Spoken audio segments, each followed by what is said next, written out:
समस्त सुमेर हिमालय आदि बड़े बड़े पर्वतों ने गिरिराज महाराज की स्तुति की। हे गिरिराज, तुम साक्षात परिपूर्णतम भगवान श्री कृष्ण का स्वरूप हो। भगवान श्री कृष्ण की प्राण प्यारी गौओं का समुदाय, गोपाल गोप सुंदरी गोपियों का समुदाय, ये सब आपकी तलहटी में आनंद प्राप्त करेगा। तुम्हारा नाम गोवर्धन है, तुम वृंदावन में नित्य विराजोगे। इस समय हम समस्त पर्वतराज आपको गिरिराज पदवी प्रदान करते हैं।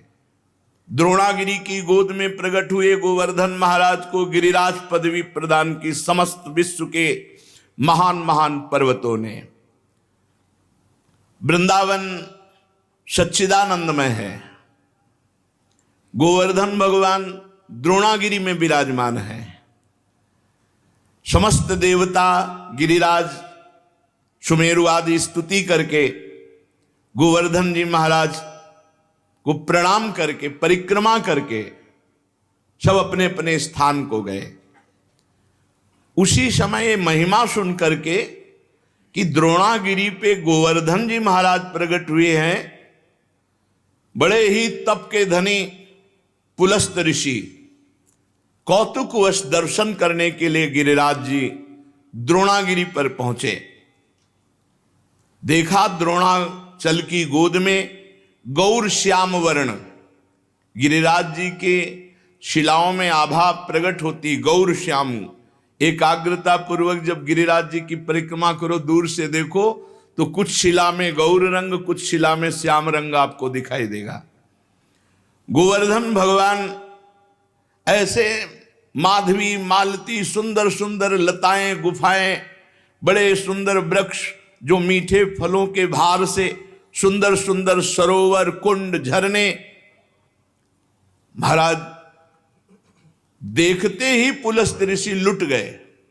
ये तो महान तपस्या करने की स्थली है, इनकी कंदराओं में तो बहुत आनंद आएगा ध्यान करने में भगवान का। सैकड़ों शिखर गिरिराज जी महाराज के रत्नमय, विविध रंग बिरंगे धातु, विविध शोभा पुष्पों की, नाना प्रकार के पक्षी खग कोलाहल कर रहे, झरने गिर रहे, मृग और बहुत से बंदर, मयूर, केकिका धुनी, बड़ा आनंद गिरिराज महाराज। पुलस्त जी के मन में इच्छा हुई कि ये पर्वत हमारे अधिकार में आना चाहिए। गोवर्धन द्रोणाचल से कहा, द्रोणागिरी मैं तुम्हें आदेश करता हूं अपने पुत्र का मुझे दान करो। द्रोणागिरी के पुत्र हैं गोवर्धन जी महाराज। तुम पर्वतों के स्वामी हो, तुम्हारा बड़े बड़े ऋषि मुनि तपस्या के द्वारा आदर करते हैं, तुम बड़ी औषधियों के पुंज हो, दिव्य औषधियां तुम में प्रकाशित होती हैं। जब लक्ष्मण जी को वीर घातनी शक्ति मेघनाथ ने मारी थी तो यहीं से औषधि, तो हनुमान जी महाराज को लगा कि कौन सी औषधि है, क्योंकि उन्होंने बताया प्रज्वलित तेजोमयी, तो कालने में साफ प्रज्वलित तेजोमय कर दी थी कि हनुमान जी भ्रम में पड़ जाए। लेकिन बुद्धिमान अग्रगण्यम बलवताम वरिष्ठम, पूरा द्रोणागिरी उखाड़ लिया, जो मन आवे सो छांट लो औषधि। तुम औषधियों से संपन्न हो। मैं काशी में गिरिराज जी को विराजमान करूंगा, क्योंकि मैं काशी वास करने वाला हूं और मैं याचना ही नहीं कर रहा, आदेश दे रहा हूं। अगर ना तो साप, मेरा कोई प्रयोजन नहीं है, मैं तपस्या करूंगा गोवर्धन की शोभा देख करके, ऐसा मेरे मन में आया। भगवान विश्वेश्वर की महानगरी परम पवित्र मोक्ष प्रदायिनी काशी में जाकर गिरिराज गोवर्धन को विराजमान करेंगे।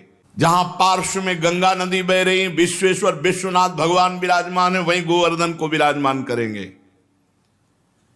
आज तक ऐसा यश प्राप्त नहीं होगा जैसा गोवर्धन को यश प्राप्त होगा काशी में।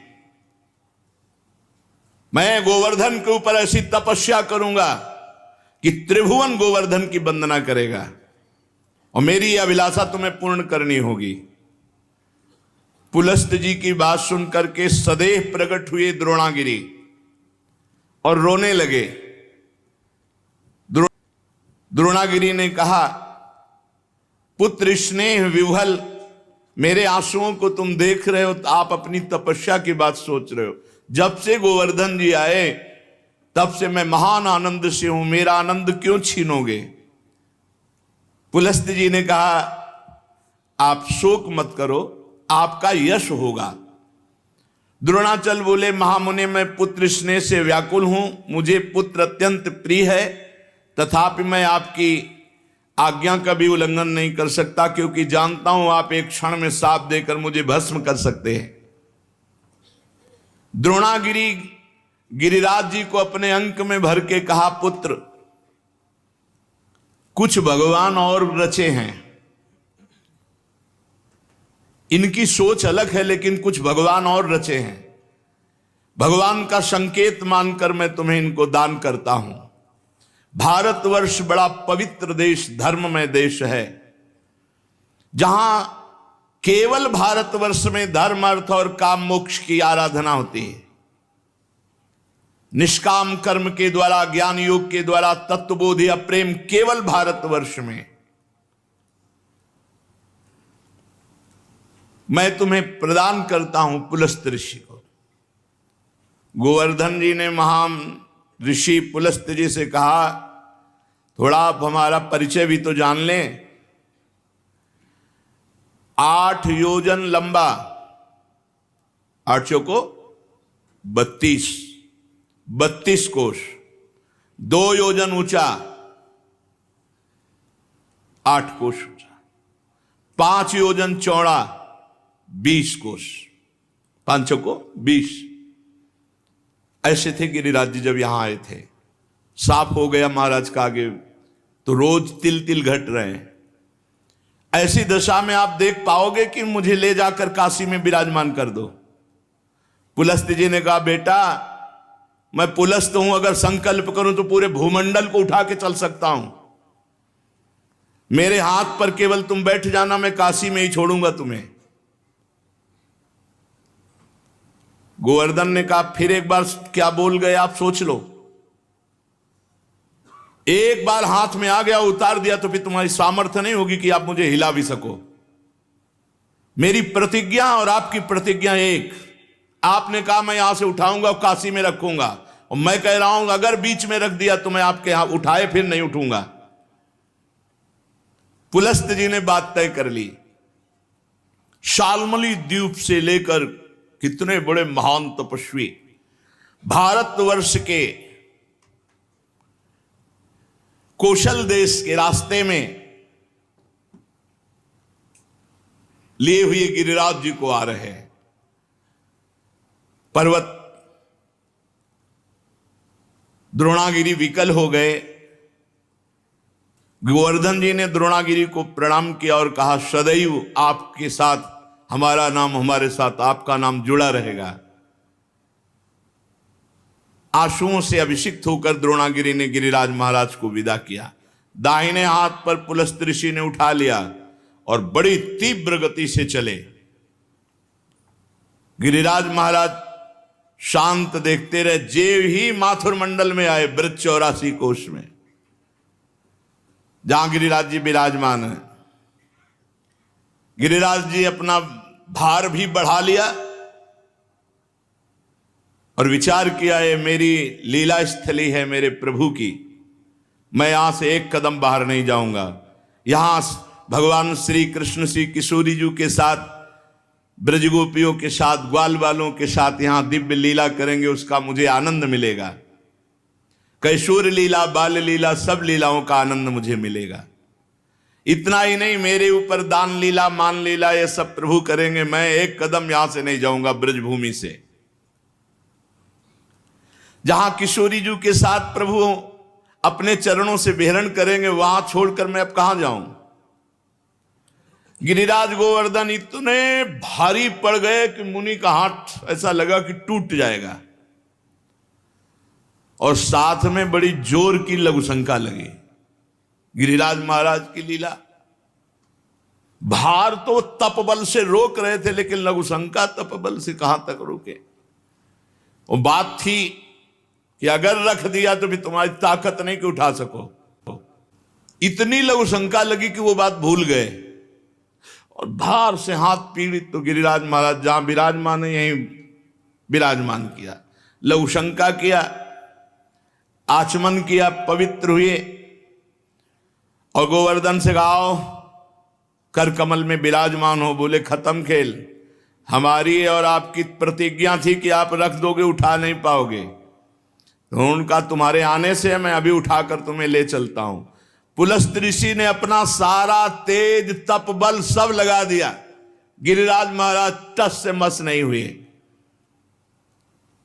मुनि ने कहा दैन्यता पूर्वक, गिरिराज तुम मेरी शक्ति का उपहास मत करो, मुझे अभी क्रोध तुम पर नहीं आ रहा है। मैं बहुत प्यार से तुम्हें द्रोणागिरी से सालमली द्वीप से लाया हूं काशी ले जाने के लिए, तुम मेरी भावना में बाधा मत पहुंचाओ। गिरिश्रेष्ठ चलो, भार अधिक मत बढ़ाओ, मैं जान गया हूं कि तुम रूठ रहे हो, लेकिन शीघ्र तुम्हारा सम्मान काशी में होगा। गोवर्धन जी ने कहा मेरा दोष नहीं है, आपने कोई मुझे यहां स्थापित नहीं किया है कि आप हमको लाके यहां से स्थापित किया, हमारी प्रतिज्ञा थी, धरना मत बीच में, क्यों रख दिया बीच में? कोई लघु शंका, इसके हम जिम्मेवार थोड़ी है। अब मैं यहां से एक कदम भी नहीं जाऊंगा, तुम्हारी ताकत नहीं कि यहां से ले जाओ। अब तो पुलस्त मुनि की सारी इंद्रियां क्रोध से व्याकुल हो गईं और ओंठ फड़कने लगे। उन्होंने कहा तुम हमारा सारा उद्यम व्यर्थ कर दिया है द्रोण पुत्र गोवर्धन, मैं तुम्हें शाप देता हूं कि आज के बाद तुम तिल तिल रोज घटोगे। तो गिरिराज महाराज पहले 8 योजन 32 कोस, अब 21 किलोमीटर की परिक्रमा रह गई है। कितने ऊंचे? 2 योजन 8 कोस ऊंचे, 5 योजन चौड़े, बहुत देखो तिल तिल रह गए। भजन कर लो, कलयुग और आगे बढ़ेगा तब गंगा और गिरिराज अंतर ध्यान हो जाए। जब तक गंगा और गिरिराज हैं कलयुग का तांडव नहीं हो सकता, पर रोज एक एक तिल गिरिराज जी क्षीण हो रहे हैं। शाप दे दिया, तिल तिल भर तुम रोज क्षीण हो गए। गिरे त्वाति धृष्टेन न कृतो में मनोरथा तस्मात् तु तिल मात्रम ही नित्यम त्वम क्षीणताम ब्रज। ब्रजवास करो लेकिन एक एक तिल रोज क्षीण हो गए। गर्गाचार्य जी कहते हैं यावत भागीरथी गंगा यावत गोवर्धनो गिरी तावत कलेह प्रभावस्तु भविष्यति न करहिचित। जब तक गिरिराज गोवर्धन विराजमान है, भागीरथी गंगा प्रवाहित है, तब तक कलयुग अपना तांडव नहीं कर सकता। हाँ, उसका प्रभाव रहेगा। तांडव शब्द से मतलब है भ्रष्टाचार ही भ्रष्टाचार, भ्रष्टाचारा सत संसारा धर्म सुने नहीं काना कलिकाल बिहाल के मनुजा नहीं माने को अनुजा तनुजा। ऐसा भ्रष्ट आचरण, न कहीं स्वाहा न स्वधा न राम न कृष्ण न हरि, अब बिल्कुल भ्रष्टाचार। तब भगवान कल की रूप में आकर दुष्टों का संहार करके फिर नवीन शांति की स्थापना करेंगे। उस दिन से गोवर्धन महाराज ब्रज में विराजमान हुए, पर महाराज पुलस्त जी के साप से तिल तिल क्षीण होते गए। जब तक भागीरथी गंगा गोवर्धन पर्वत भूतल पर विद्यमान है, तब तक कलिकाल का प्रभाव कदापि नहीं बढ़ेगा। ये गोवर्धन का शालमली द्वीप द्रोणागिरी से ब्रजधाम आना है। ये पावन श्री गिरिराज महाराज जी का चरित्र है। श्री गिरिराज महाराज पूरे विश्व ब्रह्मांड में सर्वश्रेष्ठ कुंड और तीर्थों को अपने में छुपाए हुए हैं। यत्र वै मानसी गंगा महापापौघ नाशिनी गोविंद कुंडम विशदम शुभम चंद्र सरोवरम राधा कुंड कृष्ण कुंडो ललिता कुंडेव च गोपाल कुंडस्तत्रैव कुसुमाकरेव च श्री कृष्ण मौलि संस्पर्शान मौलि चिन्हा शिला भवत तस्य दर्शन मात्रेण देव मौलिर भवेत जनः। ये गिरिराज महाराज गोप गोपियों और गौओं के रक्षक और हर प्राणी की कामना पूर्ण करने वाले हैं।